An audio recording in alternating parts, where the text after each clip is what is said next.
साथियों, आप सभी का इस प्लेटफॉर्म पर स्वागत है। यहाँ पर हम लोग आगामी यूपी पीसीएस 2022 जिसकी प्रारंभिक परीक्षा 12 जून 2022 को होनी है, उसके लिए टेस्ट देख रहे हैं। और यह जो हम लोग आज के दिन टेस्ट देखेंगे, यह ध्येय आईएएस कोचिंग संस्था के द्वारा जो टेस्ट सीरीज कराई गई है, उसमें से हम लोग टेस्ट नंबर पहले को यहाँ पर पूरी व्याख्या के साथ देखेंगे। और इस पहले पार्ट में हम लोग 75 क्वेश्चन कंप्लीट करेंगे और नेक्स्ट पार्ट में हम लोग नेक्स्ट 75 क्वेश्चन को कंप्लीट करके 2 वीडियो में 150 प्रश्नों को कंप्लीट कर देंगे। और यहाँ ध्यान रखिएगा, ये सारे प्रश्न जो हैं आपके लिए केवल यूपी पीसीएस के लिए नहीं, बल्कि बीपीएससी के लिए, एमपी पीसीएस, उत्तराखंड पीसीएस, इन सभी के लिए भी काफी महत्वपूर्ण है। तो चलिए प्रारंभ करते हैं। पहला प्रश्न है, मराठा प्रशासन में निम्नलिखित में से कौन सा एक जनपद स्तर पर राजस्व संग्रह तथा सामान्य प्रशासन का प्रभारी होता है? तो ये कौन था? ये देसाई होता था। ठीक है। जबकि जो दीवान होता है ये सचिव होता था, कारवानी रसद अधिकारी और चिटनीस जो होता है पत्राचार लिपिक होता था।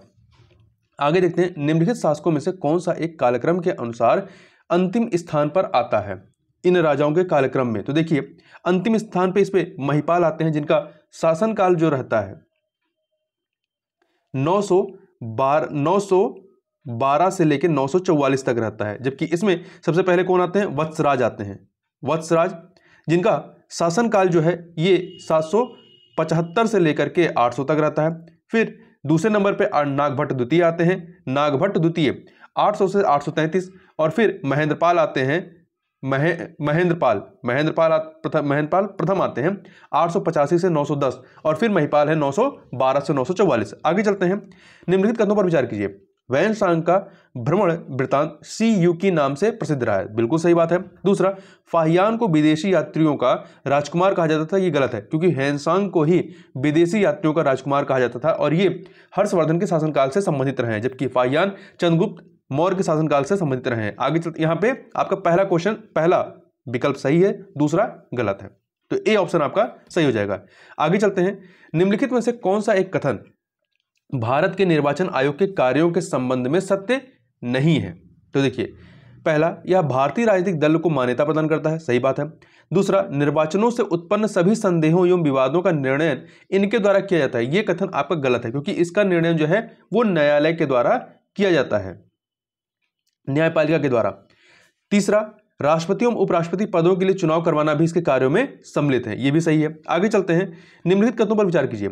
उपराष्ट्रपति संसद का अनन्य भाग है। यह कथन गलत है। दूसरा, भारत के किसी भी सदस्य की सर्वप्रथम महिला राज्यपाल सुचेता कृपलानी थी। यह भी कथन गलत है। देखिए, भारतीय संविधान के अनुच्छेद 79 में उपबंधित किया गया है कि संघ के लिए एक संसद होगी जो राष्ट्रपति, लोकसभा एवं राज्यसभा से मिलकर बनेगी। मतलब इसमें उपराष्ट्रपति, लोकसभा का अनन्य भाग नहीं है। ठीक है, संसद का अनन्य भाग नहीं है। और भारत के किसी राज्य की सर्वप्रथम महिला राज्यपाल सरोजिनी नायडू थी, जो वर्ष 1947 से लेकर 1949 तक उत्तर प्रदेश की राज्यपाल थी। जबकि सुचेता कृपलानी जो है ये किसी भी राज्य की पहली महिला मुख्यमंत्री थी और ये उत्तर प्रदेश की मुख्यमंत्री थी। आगे चलते हैं। निम्नलिखित में से कौन सा एक अनुपातिक प्रतिनिधित्व निर्वाचन प्रणाली की व्यवस्था का सबसे महत्वपूर्ण लाभ है? यह बहुमत के शासन को सुनिश्चित करता है? नहीं। स्थिर सरकार बनाए रखने में कारगर है? यह भी सही है। परंतु इसका सबसे महत्वपूर्ण लाभ कौन सा है? वो है अल्पसंख्यकों के प्रतिनिधित्व को सुनिश्चित करता है। तो सी ऑप्शन आपका सही हो जाएगा। आगे चलते हैं। क्वेश्चन नंबर 7, भारतीय संविधान के अनुच्छेद 148 के अंतर्गत निम्नलिखित में से किस एक पद का सृजन किया गया है? तो इसके तहत भारत के नियंत्रक एवं महालेखा परीक्षक का सृजन किया गया है, अर्थात जिसे हम लोग कैट कहते हैं। जबकि राज्य महाधिवक्ता, इसकी बात 165 में है। और महान्यायवादी की जो है आर्टिकल 76 में है। और वित्त आयोग के बारे में किसमें है? 280 में। आयोग के अध्यक्ष की बात नहीं कर रहे, वित्त आयोग का जो वर्णन है वो आपका 280 में है। आगे चलते हैं। भारत के संविधान के अनुच्छेद 17 एवं 18 द्वारा निम्नलिखित में से किस एक प्रकार की समानता को पाने का प्रयास किया गया है? सामाजिक समानता। देखिए, जो आर्टिकल 14 से 18 है इसमें समानता का अधिकार वर्णित है। अनुच्छेद 17 के तहत अस्पृश्यता का अंत है और संविधान के अनुच्छेद 18 के तहत उपाधियों का अंत है। तो इन दोनों के माध्यम से सामाजिक समानता को प्राप्त करने का प्रयास किया गया। आगे चलते हैं। निम्नलिखित में से कौन सा एक आधार राष्ट्रपति को आपातकाल की घोषणा हेतु अधिकृत नहीं करता है? तो देखिए, 3 आधार है। पहला है एक है बाह्य आक्रमण, दूसरा सशस्त्र विद्रोह जो कि आर्टिकल 352 के तहत बताया गया है, तीसरा है वित्तीय स्थिरता के खतरे मतलब वित्तीय आपातकाल अनुच्छेद 360 के तहत। ठीक, इसमें आपका आंतरिक अशांति जो शब्द था पहले, इसको हटा दिया गया है। 44वें संविधान संशोधन के माध्यम से हटा करके आंतरिक अशांति की जगह पे सशस्त्र विद्रोह कर दिया गया है। तो इस प्रकार से बी ऑप्शन आपका सही नहीं है। आगे चलते हैं, निम्नलिखित कथनों पर विचार करके करें तथा सही कथन का चयन करें। पहला, भारतीय संविधान के अनुच्छेद 153 में यह वर्णित है कि प्रत्येक राज्य के लिए राज्यपाल होगा, बिल्कुल सही है। दूसरा, भारतीय संविधान की प्रस्तावना में उदारवादी शब्द प्रयुक्त नहीं है, बिल्कुल सही बात है। ये दोनों ही कथन सही है, क्योंकि देखिए संविधान की प्रस्तावना में पंथ, निरपेक्ष, संप्रभु, लोकतांत्रिक आदि शब्दों का प्रयोग है, परंतु उदारवादी का प्रयोग नहीं किया गया है। तो यहाँ पे सी ऑप्शन सही हो जाएगा। आगे चलते हैं, निम्नलिखित कथनों पर विचार कीजिए। 3 कथन दिए गए हैं। प्रकाश संश्लेषण की प्रक्रिया में ऑक्सीजन का निर्माण जल के टूटने से होता है, बिल्कुल सही बात है। दूसरा, प्रकाश संश्लेषण की प्रक्रिया में ग्लूकोज का निर्माण कार्बन डाइऑक्साइड से होता है, यह भी सही है। तीसरा, पौधे प्रकाश संश्लेषण की प्रक्रिया द्वारा रात में भी ग्लूकोज का निर्माण कर सकते हैं, यह भी सही है। तीनों कथन सही है, सी डी ऑप्शन आपका सही हो जाएगा। देखिए, प्रकाश संश्लेषण की प्रक्रिया 2 चरणों में संपन्न होती है। प्रथम चरण को लाइट रिएक्शन अथवा हिल का चक्र भी कहते हैं, जिसमें सूर्य के प्रकाश की उपस्थिति में जल के टूटने से ऑक्सीजन का निर्माण होता है। दूसरे चरण का नाम है डार्क रिएक्शन या केल्विन बेंसन का चक्र, जो सूर्य के प्रकाश की उपस्थिति एवं अनुपस्थिति दोनों में संपन्न होता है। अतः यह चरण रात में भी संपन्न होता है। इस चरण में कार्बन डाइऑक्साइड हाइड्रोजन से जुड़ करके, कार्बन डाइऑक्साइड जो है वो हाइड्रोजन से जुड़ करके ग्लूकोज का निर्माण करता है, और इस चरण में ऑक्सीजन का निर्माण नहीं होता। जो दूसरा चरण है डार्क रिएक्शन वाला, उसमें आपका ऑक्सीजन का निर्माण नहीं होता है। आगे चलते हैं, प्रोटीन के संदर्भ में निम्नलिखित कथनों पर विचार कीजिए। यहाँ पे आपको 4 कथन दिए गए हैं। तो देखिए, यह अनेक जटिल उपापचयी प्रक्रियाओं में एंजाइम के रूप में कार्य करता है, बिल्कुल सही है। एल्बुमिन नामक प्रोटीन जंतु प्रोटीन का उदाहरण है, ये भी सही है। मानव शरीर का लगभग 15% भाग प्रोटीन का बना है, ये भी सही है। प्रोटीन जैव उत्प्रेरक के रूप में कार्य नहीं कर सकता है, ये गलत है। तो यहाँ पे आपका कौन सा कथन सही नहीं है? तो चौथा वाला सही नहीं है। देखिए, प्रोटीन जो होता है कार्बन, हाइड्रोजन, ऑक्सीजन और नाइट्रोजन के जुड़ने से बनते हैं। सभी एंजाइम प्रोटीन के बने होते हैं, जो मानव शरीर में जैव उत्प्रेरक के रूप में कार्य करते हैं, इसलिए चौथा वाला आपका कथन गलत हो गया है। आगे चलते हैं, 2 सूचियां दी गई हैं, इन्हें सुमेलित करना है। देखिए, पोटेशियम ये तंत्रिका आवेग का संचरण करता है 2 से। आयोडीन थायरॉक्सिन हार्मोन का संश्लेषण 3 से। तांबा मेलानिन पिगमेंट के निर्माण में सहायक 1 से। जिंक प्रोटीन संश्लेषण में सहायक 4 से। तो 2314 ए ऑप्शन आपका यहां पर सही हो जाएगा। आगे देखते हैं, इसके बारे में थोड़ा और बात करते हैं। पोटेशियम मानव शरीर में तंत्रिका आवेग के संचरण में सहायक होता है। आयोडीन थायराइड ग्रंथि द्वारा थायरॉक्सिन हार्मोन के निर्माण में सहायक होता है।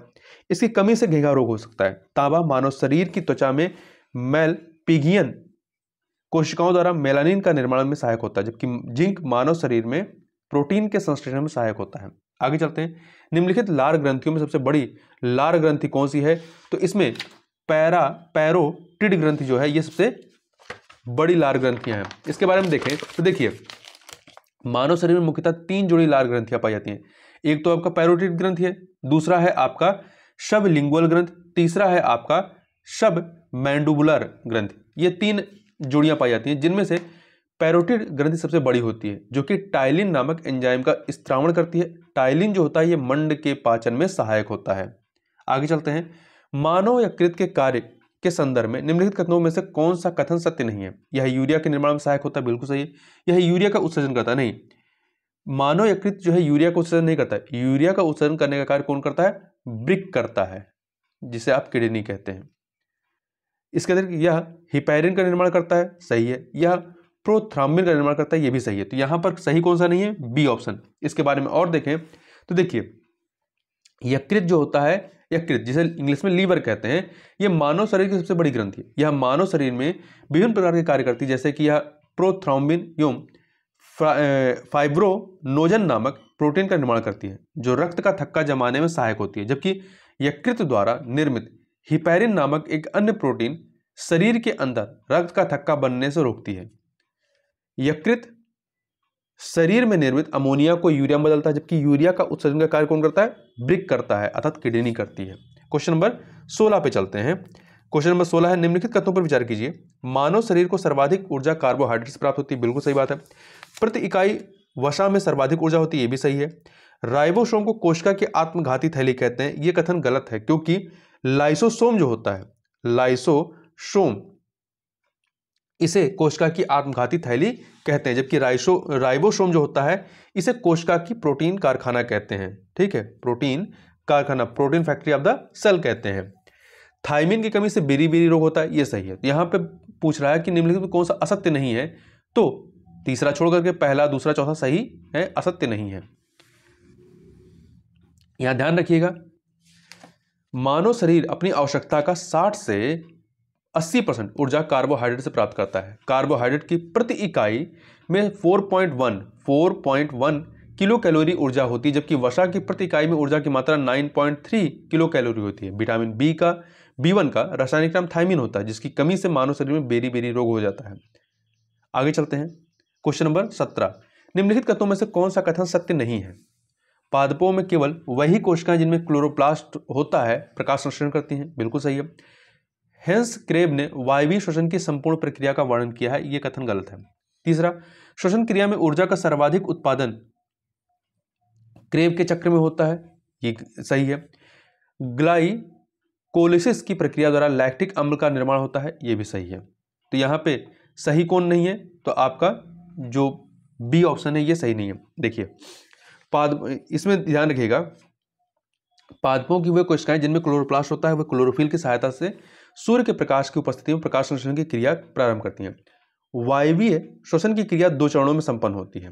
प्रथम चरण को ग्लाइकोलिसिस कहते हैं, जिसमें लैक्टिक अम्ल का निर्माण होता है। दूसरा चरण क्रेब का चक्र है, जिसमें अधिक मात्रा में ऊर्जा का उत्पादन होता है। आगे चलते हैं, क्वेश्चन नंबर 18, निम्नलिखित कथनों में से कौन सा कथन असत्य है? हृदय के बाएं कक्ष में अवस्थित SA नोड हृदय की गति को नियंत्रित करता है? नहीं, ये गलत है, क्योंकि हृदय के बाएं कक्ष में नहीं बल्कि दाएं कक्ष में अवस्थित SA नोड द्वारा हृदय की गति को नियंत्रित किया जाता है। SA नोड देखिए ये क्या करता है, इलेक्ट्रिक इंपल्स की सहायता से हृदय गति को नियंत्रित करता है, और इसे जिस कारण इसे हृदय का क्या कहते हैं, SA नोड को प्राकृतिक पेसमेकर भी कहा जाता है। एड्स होने पर श्वेत रुधिर कणिकाओं की संख्या बहुत कम हो जाती है, बिल्कुल सही बात है। ठीक है, WBC को प्रतिरक्षा तंत्र का आधार स्तंभ कहते हैं, और एड्स जो है प्रतिरक्षा तंत्र को क्या करता है, कमजोर कर देता है। अधिवृक्क रक्त का दाब नियंत्रण जो है, रक्तदाब का नियंत्रण अधिवृक्क ग्रंथि करती है, ये सही है। देखिए अधिवृक्क ग्रंथि जो होती है एड्रेनल ग्लैंड, इसके द्वारा स्रावित हार्मोन एल्डोस्टेरेन रक्तदाब का नियंत्रण करता है। तो यहां पर कौन सही नहीं है? यहां पर आपका ए वाला ऑप्शन सही नहीं है। आगे चलते हैं, निम्नलिखित कथनों पर विचार कीजिए। 2 कथन, ब्रिक कभी कभी इरिथ्रोपोएटिन नामक हार्मोन का निर्माण करता है, बिल्कुल सही बात है।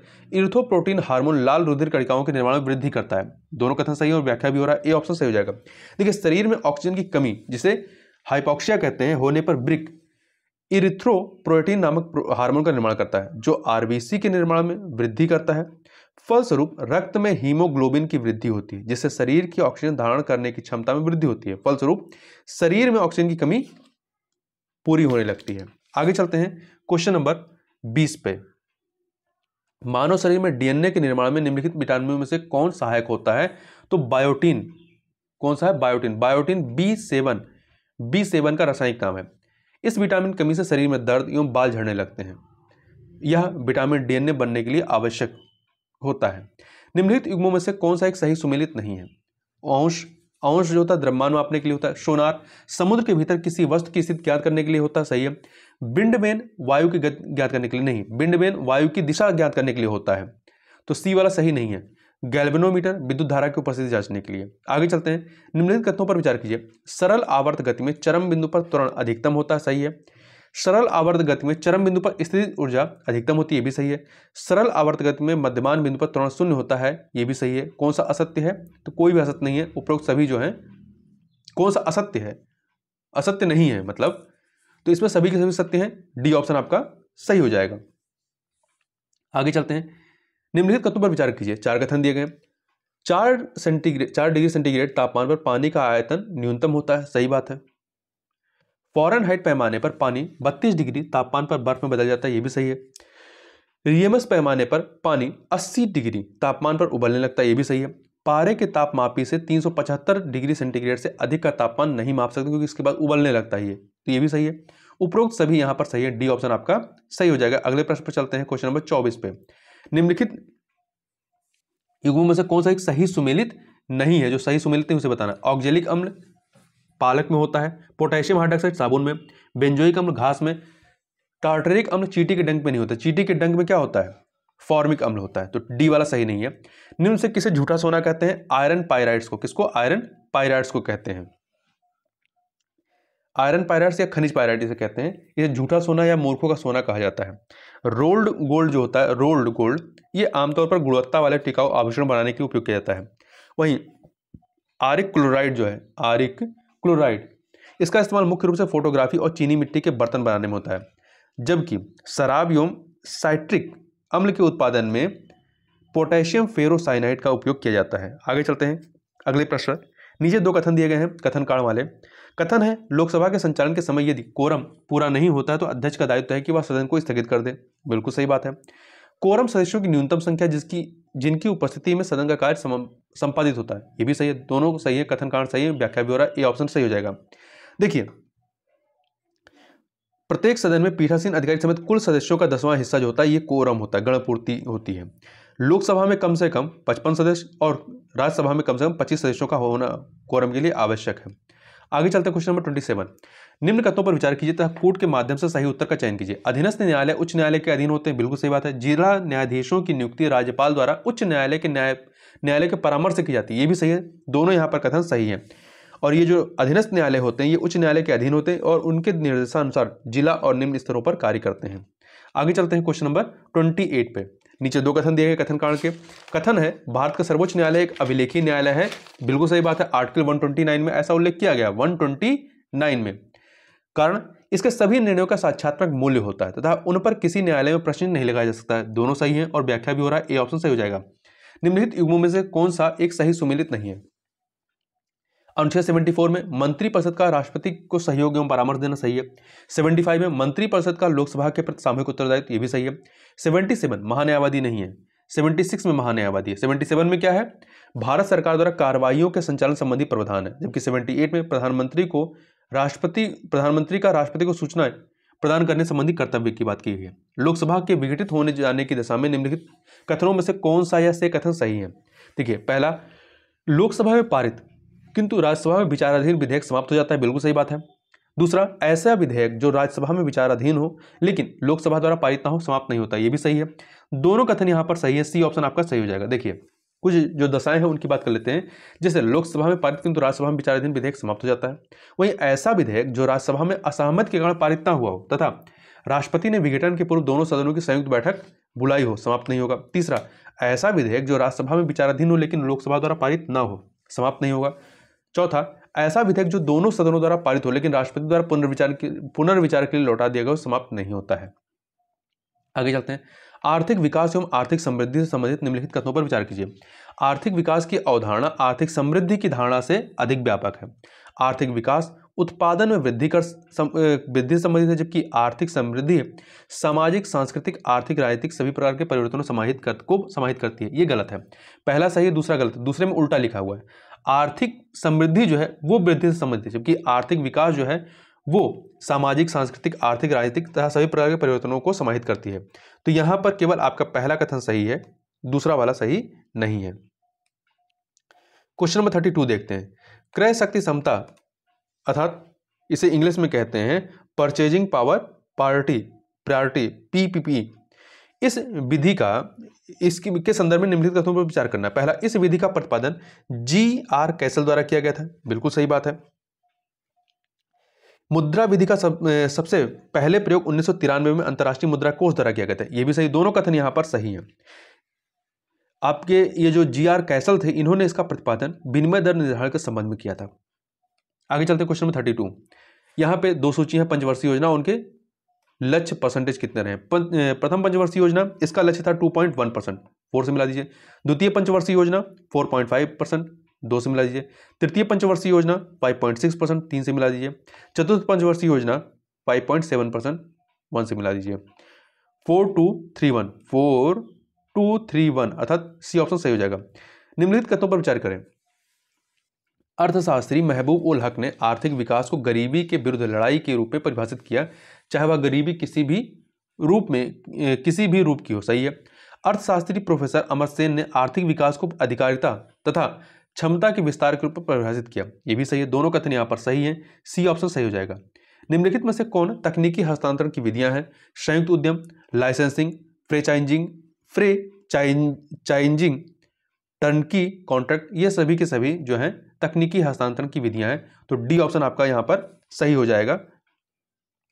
क्वेश्चन नंबर 36 देखते हैं। दो सूचियां दी गई, बोर्ड और उसके मुख्यालय, इन्हें सुमेलित करना है। देखिए, कॉफी बोर्ड कहाँ पे है? कर्नाटक के बेंगलुरु में, 1 से मिला दीजिए। चाय बोर्ड कहाँ पे है? ये केरल के कोट्टायम में, 2 से मिला दीजिए। तंबाकू बोर्ड कहाँ है? आंध्र प्रदेश के गुंटूर में, 3 से मिला दीजिए। राष्ट्रीय जूट बोर्ड पश्चिम बंगाल कोलकाता में, 4 से मिला दीजिए। तो 1 2 3 4 सी ऑप्शन आपका सही हो जाएगा। आगे चलते हैं। अर्थशास्त्री का कार्य विश्लेषण करना है, निंदा करना नहीं। यह कथन किसका रहा है? तो यह कथन जो है आपका रॉबिन्सन का था। लियोनेल चार्ल्स रॉबिन्सन इनका पूरा नाम था। ये एक प्रसिद्ध ब्रिटिश अर्थशास्त्री थे और लंदन स्कूल ऑफ इकोनॉमिक्स में प्रोफेसर थे। इनका मानना था कि अर्थशास्त्री का कार्य विश्लेषण करना है, निंदा करना नहीं है। इनका एक अन्य कथन भी था, humans want what they can not have. आगे चलते हैं। बजट घाटे को पूरा करने के लिए हीनार्थ प्रबंधन का क्या आशय? हीनार्थ प्रबंधन अर्थात डेफिसिट फाइनेंसिंग का क्या अर्थ है? नए नोटों की छपाई है। देखिए, हीनार्थ प्रबंधन के अंतर्गत नए नोटों को छापकर घाटे की पूर्ति की जाती है। यह मुद्रा की पूर्ति का विस्तार करता है, जिससे महंगाई में वृद्धि होती है। अपने प्रभाव में अत्यधिक स्फीतकारी अर्थात इन्फ्लेशनरी है। ठीक है, आगे चलते हैं। निम्नलिखित युग्मों में से कौन सा एक सही सुमेलित नहीं है? संस्था और स्थापना वर्ष। देखिए, IBRD, ये सभी जो है आपके वर्ल्ड बैंक के ही संगठन है, मतलब उसके अंग है। IBRD जिसे पूरा नाम है international bank for reconstruction and development, इसकी स्थापना 1944 में होती है। सही है। IFC इंटरनेशनल फाइनेंस कॉर्पोरेशन, इसकी स्थापना 1962 में नहीं होती बल्कि 1956 में होती है। तो ये वाला कथन सही, ये वाला सही नहीं है, तो बी यहां पे गलत है। IDA international finance corporation 19 international development association है। IDA इंटरनेशनल डेवलपमेंट एसोसिएशन, इसकी स्थापना 1960 में होती है। ठीक है, और इसे उदार ऋण की खिड़की भी कहते हैं। IMGA पूरा नाम है मल्टीलेटरल इन्वेस्टमेंट गारंटी एजेंसी, इसकी स्थापना 1988 में होती है। सही है। आगे चलते हैं। निम्नलिखित समितियों में से किसका संबंध क्षेत्रीय ग्रामीण बैंकों से है? दंतेवाला समिति 1977, क्रेफी कार्ड समिति 1979, खुसरो समिति 1989। ये तीनों ही जो है क्षेत्रीय ग्रामीण बैंकों से संबंधित हैं। जबकि अरविंद मायाराम समिति 2014 की, ये जो है FDI और FII को परिभाषित करने से संबंधित रहे हैं। तो 1 2 3 अर्थात बी ऑप्शन यहां पर सही हो जाएगा। आगे चलते हैं क्वेश्चन नंबर 41 पर। 41 को देखते हैं। भारतीय संविधान के अंतर्गत निम्नलिखित में से कौन सा मूल कर्तव्यों में समाहित है? राष्ट्रगान का आदर करना, भारत की संप्रभुता, एकता एवं अखंडता की रक्षा करना, ये दोनों ही मूल कर्तव्य में शामिल, परंतु चुनाव में मतदान करना, अहिंसा से दूर रहना, ये शामिल नहीं है। तो 1 और 2 ए ऑप्शन आपका यहां पर सही हो जाएगा। देखिए, भारतीय संविधान में मूल कर्तव्यों को रूस के संविधान से ग्रहण किया गया है। 42वां संविधान संशोधन अधिनियम 1976 से इन्हें संविधान में एक भाग 4 का के अंतर्गत सम्मिलित किया गया है। अनुच्छेद 51A 51A में 11 मूल कर्तव्यों की सूची दी गई। आगे चलते हैं। भारतीय संविधान के किस भाग एवं अनुच्छेद के अंतर्गत संसद को संविधान संशोधन की शक्ति प्रदान की गई? भाग 20 के अंतर्गत अनुच्छेद 368 के तहत निम्नलिखित कथनों में से कौन सा एक क्षेत्रीय परिषदों के संबंध में सत्य है? इसका गठन संसद द्वारा अधिनियम बनाकर किया गया है। सही है। गृह मंत्री 5 क्षेत्रीय परिषदों का अध्यक्ष होता है। ये भी सही है। 5 क्षेत्रीय परिषदें हैं। ये केवल चर्चात्मक एवं परामर्शदात्री निकाय है। ये भी सही है। तो यहाँ पे डी ऑप्शन आपका सही हो जाएगा कि सभी कथन सत्य हैं। आगे चलते हैं। निम्नलिखित में से किस एक वाद में उच्चतम न्यायालय द्वारा यह निर्धारित किया गया कि राष्ट्रपति शासन लागू करने की राष्ट्रपति की शक्ति न्यायिक समीक्षा से परे नहीं है? बम्बई वाद में ऐसा कहा गया। किसमें? बम्बई वाद में कहा गया।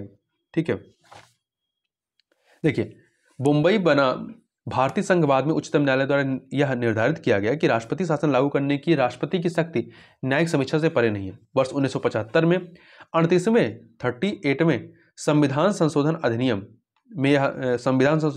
में यह बंद कर दिया गया कि अनुच्छेद 356 के प्रयोग में राष्ट्रपति के फैसले को किसी भी न्यायालय में चुनौती नहीं दी जा सकती।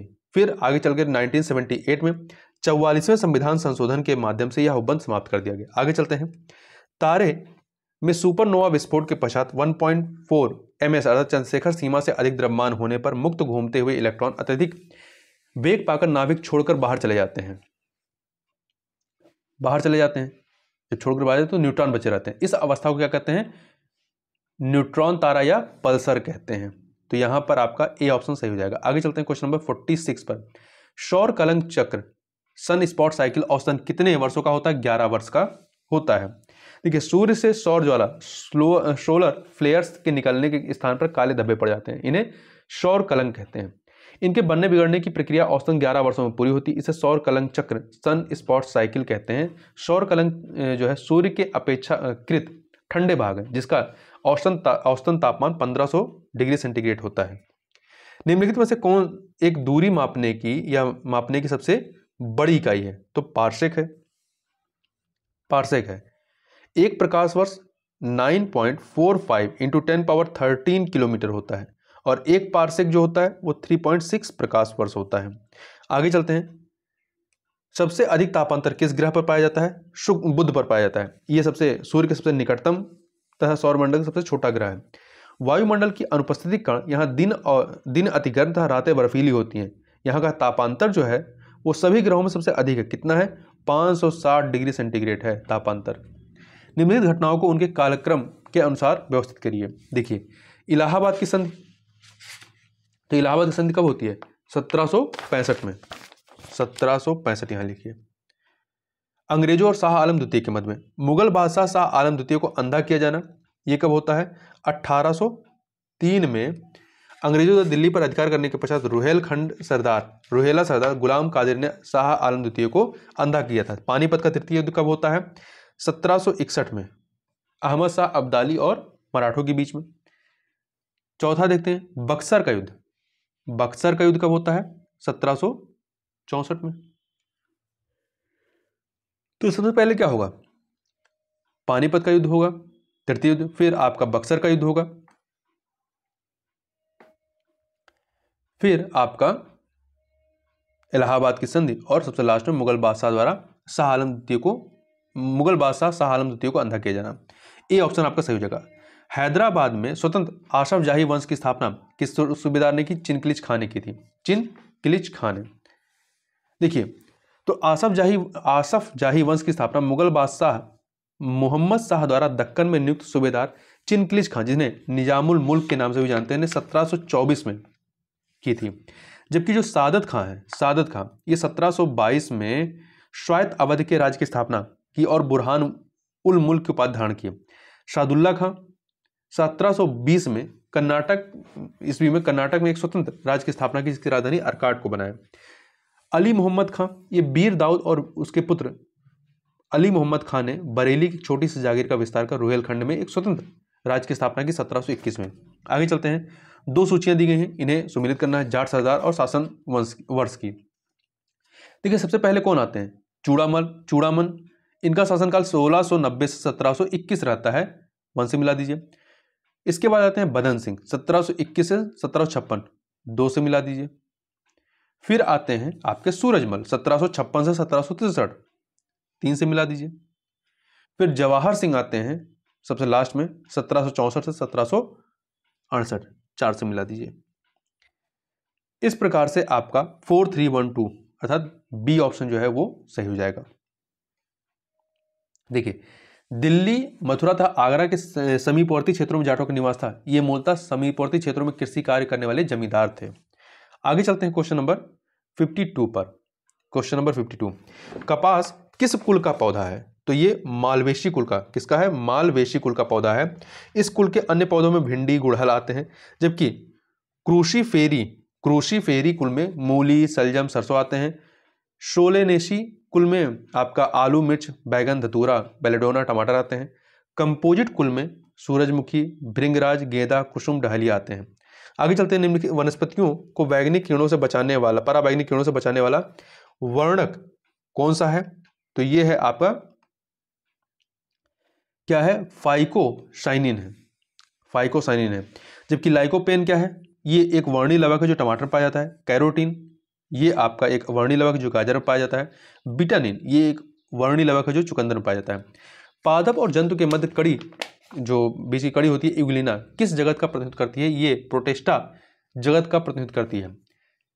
यूग्लिना को पादप और जंतु के मध्य की कड़ी माना जाता है। यह दो प्रकार के जीवन पद्धति का अनुसरण करती है। पादप के रूप में सूर्य के प्रकाश में स्वापोषित होती है और जंतु के रूप में इतर पोषित होती है सूर्य के प्रकाश के अभाव में। आगे चलते हैं, 2 सूचियां दी गई हैं, इन्हें सुमेलित करना है। माइटोकॉन्ड्रिया, इसके बारे में किसने बताया? अल्टमैन ने। 3 से मिलाइए। Centrosome, Barbary. 4 से मिला दीजिए। गोल्जी बॉडी, कैमिलो, गोल्जी, इसको 2 से मिला दीजिए। लाइसोसोम, डी डुबे, 1 से मिला दीजिए। 3 4 2 1, 3 4 2 1, सी ऑप्शन यहां पर आपका सही हो जाएगा। आगे चलते हैं, नीचे 2 सूचियां दी गई हैं, इन्हें सुमेलित करना। अर्धसैनिक बल और इनकी स्थापना वर्ष को। असम राइफल्स की स्थापना 1835 में, 4 से मिला दीजिए। 1835 ईस्वी में पूर्वोत्तर में भारत म्यांमार चीन सीमा और भारत चीन सीमा की सुरक्षा के लिए राष्ट्रीय सुरक्षा गार्ड्स, राष्ट्रीय सुरक्षा गार्ड्स, इसकी स्थापना कब होती है? 1984 में। 3 से मिला दीजिए। 1984 में देश में आतंकवाद को चुनौती का सामना करने के लिए। केंद्रीय औद्योगिक सुरक्षा बल, इसकी स्थापना 1969 में होती है। 2 से मिला दीजिए। इस बल का केंद्रीय औद्योगिक परिसरों संस्थानों की सुरक्षा का कार्य के लिए इस्तेमाल किया जाता है। केंद्रीय रिजर्व पुलिस बल, इसकी स्थापना 1939, 1 से मिला दीजिए। दंगों तथा अन्य आकस्मिक परिस्थितियों में प्रयोग किया जाता है। तो ये आपका हो गया क्या? 4 3 2 1, डी ऑप्शन सही हो जाएगा। आगे चलते हैं क्वेश्चन नंबर 57 पे। रेफ्रिजरेटर में खाद्य पदार्थ ताजा रखने हेतु सुरक्षित तापमान कितना होना चाहिए? 4 डिग्री सेंटीग्रेड। कितना होना चाहिए? 4 डिग्री सेंटीग्रेड। मानव हृदय का प्रथम सफल प्रत्यारोपण कब किया गया? 3 दिसंबर 1967 को। 3 दिसंबर 1967 को किया गया दक्षिण अफ्रीकी शल्य चिकित्सक क्रिश्चियन बर्नार्ड के द्वारा। इसमें 53 वर्षीय लेविश वासंस्की को एक 25 वर्षीय डेनिस डार्वेल का हृदय प्रत्यारोपित किया गया था। आगे चलते हैं, साइबरनेटिक्स की परिकल्पना सर्वप्रथम किसने प्रस्तुत की थी? तो ये परिकल्पना जो है आपका नॉर्बर्ट वीनर ने प्रस्तुत की थी 1949 में। विज्ञान का वह क्षेत्र जो मानव एवं यंत्र के मध्य स्वचलन एवं संचार का अध्ययन करता है उसे साइबरनेटिक्स कहते हैं। यह विज्ञान की आधुनिकतम शाखा है। इसके अतिरिक्त अन्य चीजों की बात करें, वर्नर वॉन ब्राउन जो है ये प्रक्षेपास्त्र का आविष्कार इन्होंने किया। इसके अतिरिक्त एकर्ट एवं मार्शली ने इलेक्ट्रॉनिक उपकरण का आविष्कार किया। टेलर एवं यंग ने आधुनिक राडार का आविष्कार किया। आगे चलते हैं, जेनेटिक स्तर पर पहचान में इस्तेमाल की जाने वाली तकनीक डीएनए फिंगरप्रिंट या डीएनए प्रोफाइलिंग के लिए आविष्कार का श्रेय किसे जाता है? तो ये जाता है आपका एल.एफ. जेफरी को। एल.एफ. जेफरी को जाता है। ये ब्रिटिश वैज्ञानिक थे, इन्होंने 1984 में इसका आविष्कार किया था, 1984 में। आगे चलते हैं, 2 सूचियां दी गई, इन्हें सुमेलित करना है। राष्ट्रीय प्रतिरक्षा विज्ञान संस्थान NII, ये आपका नई दिल्ली में, 2 से मिला दीजिए। राष्ट्रीय कोशिका विज्ञान केंद्र NCCS, ये आपका पुणे में है, महाराष्ट्र के पुणे में, 1 से मिलाइए। राष्ट्रीय मस्तिष्क अनुसंधान केंद्र, ये हरियाणा के मानसेर में, 3 से मिला दीजिए। जैव संसाधन एवं सतत विकास संस्थान इम्फाल, मणिपुर के इम्फाल में, 4 से मिला दीजिए। 2134 अर्थात बी ऑप्शन आपका सही हो जाएगा। आगे चलते हैं क्वेश्चन नंबर 62 पर। देखिए, निम्नलिखित युग्मों में से कौन सा एक सही सुमेलित नहीं है? अंतरराष्ट्रीय दूरसंचार संघ की स्थापना 1865 में, सही है। अंतरराष्ट्रीय श्रम संगठन 1919, ये भी सही है। विश्व पर्यटन संगठन 1995 में नहीं बल्कि 1925 में स्थापित किया गया था, WTO की। तो ये आपका सी वाला सही नहीं है। विश्व स्वास्थ्य संगठन 1948, ये सही है। आगे चलते हैं, निम्नलिखित भारतीय या भारतीय मूल के व्यक्तियों को उनके नोबेल पुरस्कार प्राप्त करने के क्रम में व्यवस्थित कीजिए। देखिए, इसमें अरविंद खुराना ये सबसे पहले पाते हैं 1968 में, कृत्रिम जीन संश्लेषण के लिए चिकित्सा का नोबेल पुरस्कार। अमर सेन 1998 में, कल्याणकारी अर्थशास्त्र के लिए। वेंकट रमन रामकृष्ण 2009 में, प्रोटीन का निर्माण करने वाले राइबोसोम की संरचना और कार्यप्रणाली की खोज के लिए। इसके अतिरिक्त कैलाश सत्यार्थी को 2014 में पाकिस्तान की मलाला यूसुफजई के साथ में शांति का नोबेल पुरस्कार दिया गया था। ऐसे देखें, रविंद्रनाथ टैगोर को 1913 में, CV रमन को 1930 में, मदर टेरेसा को 1979 में, सुब्रमण्यम चंद्रशेखर को 1983 में और BS नायपाल को 2001 में नोबेल पुरस्कार दिया गया था। तो वर्तमान प्रश्न में कौन सा विकल्प सही है? वो है आपका बी, 2134। आगे चलते हैं। स्वदेश बांधव समिति का गठन किया गया था स्वदेशी आंदोलन के दौरान अश्विनी कुमार दत्त के द्वारा अगस्त 1905 में। आगे चलते हैं। दो सूचियां दी गई, इन्हें सुमेलित करना है। एक तरफ देश और उनके संसद के नाम। देखिए, रूस की संसद क्या है? स्टेट ड्यूमा है। रूस की संसद स्टेट ड्यूमा 3 से मिला दीजिए। जापान की डाइट 4 से मिलाइए। नॉर्वे की स्टोर्टिंग 2 से मिलाइए। भूटान की तोशंगहू 1 से मिला दीजिए। तो 3421 सी ऑप्शन। आगे चलते हैं। Question number 66। दो कथन दिए गए हैं। कथन कारण का प्रश्न है। कथन है, स्वतंत्रता के बाद भारतीय संविधान का स्वदेशी स्वरूप सामने आया। बिल्कुल सही बात है। कारण विश्व के विभिन्न देशों के संविधान से उन प्रावधानों को भारतीय संविधान में शामिल किया गया जो भारत के सामाजिक, आर्थिक व राजनीतिक परिदृश्यों के अनुकूल थे। बिल्कुल सही है, दोनों कथन सही हैं और व्याख्या भी हो रही है। ए ऑप्शन सही हो जाएगा। आगे चलते हैं। निम्नलिखित युग्मों में से कौन सा एक सही सुमेलित नहीं है? ब्रिटिशकालीन आयोग और उनके गवर्नर जनरल या वायसराय, सिंचाई आयोग लॉर्ड कर्जन, एचिसन आयोग लॉर्ड डफरिन, दुर्भिक्ष आयोग लॉर्ड लिटन, फ्रेजर आयोग ये लॉर्ड हार्डिंग के समय का नहीं है बल्कि ये लॉर्ड कर्जन के समय का है। 1902 में स्थापित किया गया था। इसका उद्देश्य पुलिस की कार्य पद्धति पर विचार करना था। किस अधिनियम के अंतर्गत अंग्रेजों को बिना अनुमति पत्र के ही भारत आने, यहाँ रहने तथा भूमि खरीदने की अनुमति प्रदान की गई? अधिनियम 1813 का जो चार्टर एक्ट आता है इसके तहत। ठीक है, इस अधिनियम के अंतर्गत कंपनी का भारत में तथा चीन में एक अधिकार समाप्त कर दिया गया और सभी अंग्रेजों को बिना अनुमति पत्र के भारत आने, यहाँ रहने तथा भूमि खरीदने की अनुमति प्रदान की गई। आगे चलते हैं। Question number 69। निम्न से किस सिद्धांत के अनुसार कोई व्यक्ति जिसे मूलाधिकार प्रदान किया गया है मूलाधिकारों का त्याग नहीं कर सकता है? तो ये नहीं कर सकता है अधित्यजन के सिद्धांत के माध्यम से। अधित्यजन का सिद्धांत, ठीक है, डॉक्ट्रिन ऑफ वेवियर इसे कहते हैं। आगे चलते हैं। क्वेश्चन नंबर 70 पर। निम्नलिखित युगों में से कौन सा एक सही सुमेलित नहीं? सरोजिनी नायडू चिकित्सालय आगरा में है, मोतीलाल नेहरू मेडिकल कॉलेज प्रयागराज में है, जेके कैंसर संस्थान कानपुर में, सेंटर फॉर बायोमेडिकल रिसर्च ये मेरठ में नहीं बल्कि लखनऊ में है। कहाँ पे है? लखनऊ में। तो यहाँ पे डी वाला सही नहीं है। आगे चलते हैं। जिला और उसके मुख्यालय को सुमेलित करना है। फर्रुखाबाद का फतेहगढ़, जालौन का उरई, सोनभद्र का रॉबर्ट्सगंज और कौशाम्बी का मंझनपुर। तो यहाँ सभी के सभी सुमेलित हैं, तो डी ऑप्शन सही हो जाएगा। आगे चलते हैं। उत्तर प्रदेश के संबंध में जनगणना 2011 पर आधारित निम्नलिखित कथनों पर विचार कीजिए। उत्तर प्रदेश में शिशु लिंगानुपात 902, 1000 पर 902 है, सही है। न्यूनतम नगरीय जनसंख्या श्रावस्ती में निवास करती है, भी सही है। भारत की कुल जनसंख्या का 18.5% उत्तर प्रदेश में निवास करता नहीं, 16.5। तो यहाँ पे पहला दूसरा सही है, तीसरा गलत है। डी ऑप्शन सही हो जाएगा। देखिए, जनसंख्या की दृष्टि से उत्तर प्रदेश का पहला स्थान है और क्षेत्रफल की दृष्टि से 5वां स्थान है। आगे चलते हैं। निम्न कथनों पर विचार कीजिए। सिंगरौली कोयला क्षेत्र उत्तर प्रदेश के ललितपुर जनपद में स्थित है।